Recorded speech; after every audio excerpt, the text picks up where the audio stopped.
Gail, thank you very much, and thank you for inviting us here. It's been an absolutely fantastic couple of days, and I've really enjoyed what I've heard, and hoping to make some connections as well that I can take home with me. So I'd like to apologise to begin with about the very empty title. Every day when I wake up, I thank the Lord I'm Welsh. In the absence of any sort of cohesive presentation today on any research, I'm going to take you through some of most of the research that I've been doing over the last 8 or so years. So I'm not going to talk to you about anything in particular. It's very random, very jumbled, but it also draws on some of the things that you have been discussing over the last couple of days, and what you have said has resonated a lot with the situation in Wales and some of the things that I also found. So a brief introduction. Like I said, much of what has been discussed over the last few days has resonated greatly with much of the situation in Wales. Even though we have perhaps more Welsh speakers, you're just further down the line than we are on that scale.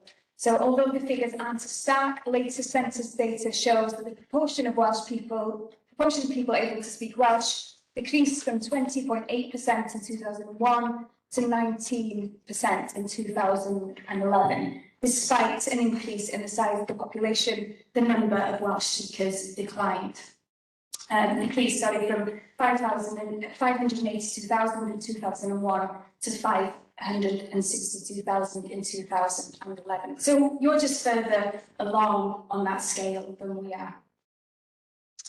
So in terms of my own research, I got a scholarship from the Welsh Language Board in 2008, I think it was, or 2009, which was based on out-migration of young people from the Welsh Highlands. An interesting and important topic in terms of losing our Welsh-speaking young people to other parts of Wales, or in fact beyond. I also work closely with community groups focused on community and economic development and language planning. So this is something that I've been working on recently over the last couple of years in particular. And the community development and language planning go hand in hand. I think this is something that we've seen as a really strong theme over the last couple of days, that you cannot have one without the other. That community development, language planning, economic development all work together. And they shouldn't be viewed in isolation. Now, I was introduced to someone who works in the Department of Law and Criminology. I actually teach criminology, which goes a little bit beyond this, perhaps, but also there's an interesting, I was really interested in the presentation I saw this morning on land, environmental issues in the Anthropocene, and issues to do with environmentalism and green criminology and so forth. So that's something that I'd also like to discuss further. So the original doctoral research by Ross, Gynyddu am Gymru, Why Do I Care for Wales? Considered the out-migration of young people from the Welsh Heartlands. Now, the Welsh Heartlands definition is where over 50% of the population can speak Welsh. And an academic called Jones, 2010, suggested that the reason why young people leave the Welsh Heartlands is purely for economic reasons. That if we made those sorts of, that if we're looking primarily, the primary reason for these young people would be that there is a lack of economy. The result of the poor and less diverse economic conditions of these areas. And you can see the Welsh Heartlands here, they're pushed right to the edge of Wales, on the west side there. However, what was interesting in my research was that out-migration was dependent on a number of complex and multi-layered factors. Yes, the economy was there. Yes, it was important. Yes, they couldn't do graphic design, or they couldn't do some sort of, marketing job that they really wanted to do. But it wasn't just these economic reasons that they decided to leave for these economic reasons. In fact, they discovered the opposite. The choices of these young people is dependent on their sense of belonging and their patterns of integration. There was a discussion on the importance of the Welsh language, culture and identity in relation to their sense of belonging and their patterns of integration as well. And what's needed is opportunities for young people to use Welsh, as well as a tailored community development approach which provides the services that they need. So not necessarily that these young people don't leave. It's part, perhaps, of that view that they need to leave to learn new things and to come back. Not always, it's not really an argument that I necessarily believe in, but it is for some young people who need to leave and they need to come back. What we need to make sure is that there is something for them to come back to. That doesn't necessarily mean jobs, it also means services, it means libraries, it means swimming pools, it means opportunities for leisure opportunities. And often young people come back because perhaps their parents are here and they want them to look after the children. And perhaps that's another factor that we need to be thinking about, that what we need is to make sure that there's something for these young people to come back to. But it was interesting in terms of those young people who perhaps weren't born in Wales, but had gone through the Welsh schooling system, or their parents weren't Welsh, but they moved here as children. And this was a really interesting, thing that I discovered in terms of how they felt they belonged to that community. And it's a question that I raised yesterday in terms of Welsh identity and belonging to a community. In that in some of the older agricultural communities, these young people didn't feel as though they belonged because they didn't belong to that very specific agricultural community. How can I be Welsh? My mother isn't Welsh, my father isn't Welsh, so I certainly aren't. Nor do I want to be. You've got to be true to your roots, so who's going to take you seriously? Don't get me wrong, I love Wales, it's my home, and I think it's great that I can speak 2 languages. But speaking a language doesn't make you Welsh. I think you've got to be from Wales. I'm proud to be an English person living in Wales. That's what makes me me, and I wouldn't want to be anyone else. Now, it was important in this area, it was in Tregaron, which is an old agricultural community, and in the school there, they had separated, they had 2 very distinct streams. They had an English stream and they had a Welsh stream. So those divisions in terms of language and belonging and community were made very quickly in the schools, which then spread out into the community. You had those 2 very distinct streams. You had the Welsh stream and you had an English stream. And those streams, those divisions then carried and continued out into the community. It was very different to another area, which is Blaenau Ffestiniog, that I studied, which didn't have 2 Welsh streams, which didn't have 2 distinct streams. They had 1 Welsh stream, 1 Welsh schooling system, and those young people which I interviewed there felt like they belonged much more to that community. So that was an interesting finding. So this has important implications when considering the Welsh Government's target to reach 1 million speakers by 2050, as well as trying to create new Welsh speakers. If we want to reach this target, then we need to try to understand the aspirations of these group of young people and their parents as well in more detail.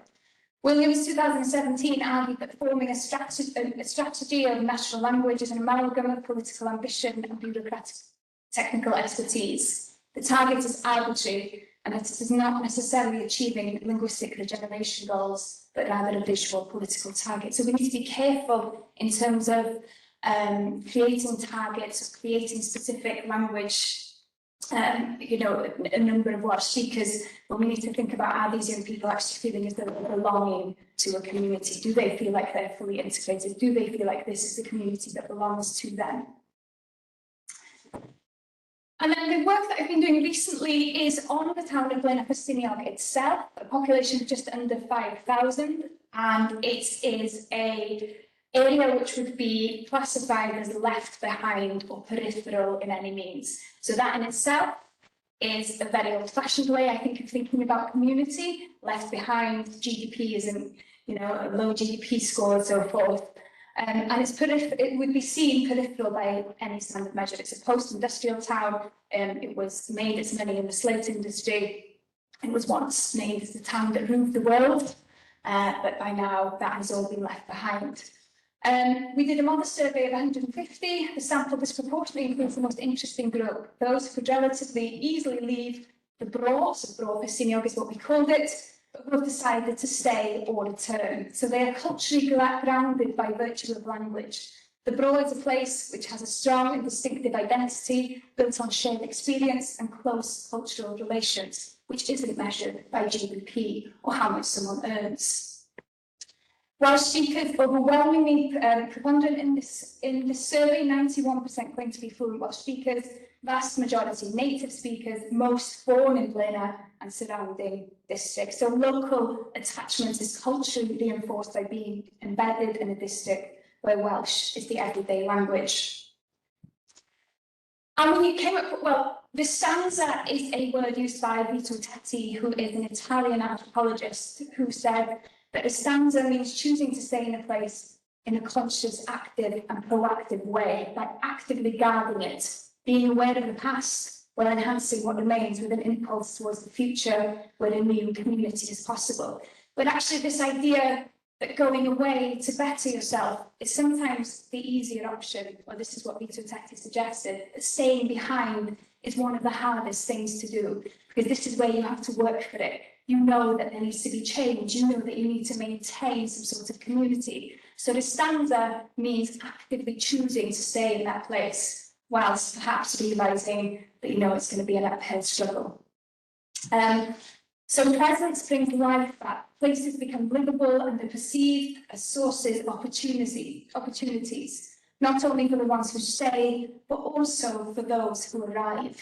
Moreover, the meaning of staying is strictly linked with inhabiting as an intense relationship that is characterised by enjoyment and realisation of resources, and at the same time by care of collective assets. So from a foundational point of view, when we think about economic development, we're looking at a foundational economy approach, which is all those things that you need to live. So your food, your health, your leisure activities, this would be seen as a foundational economy. And this is what we're trying to establish in Lowri, in Blaenau Ffestiniog, and some of the other slate mining communities across North Wales. So you've got Pen-y-Groes, and you've got Dyffryn Ogwen, and Nant Peris. Jobs and housing were cited as most important considerations for staying or leaving. Young people wanted to stay. Was there housing for them? Would they perhaps, make a living there? And in terms of language planning, we need to consider holistic policies which are based on community and economic development principles with integrated language planning. Again, not seeing it in isolation, but seeing it as a whole.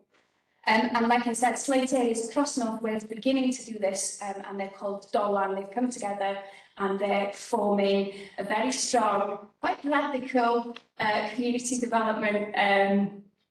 Well, I don't know what I'd call it. I would call it a form of community activism, actually. Cwmni Bro Ffestiniog are a part of this, and they have opened a number of social enterprises across Bro Ffestiniog. They have environmental projects. They have, during COVID, they realised that young people who were going off to university weren't actually able to leave.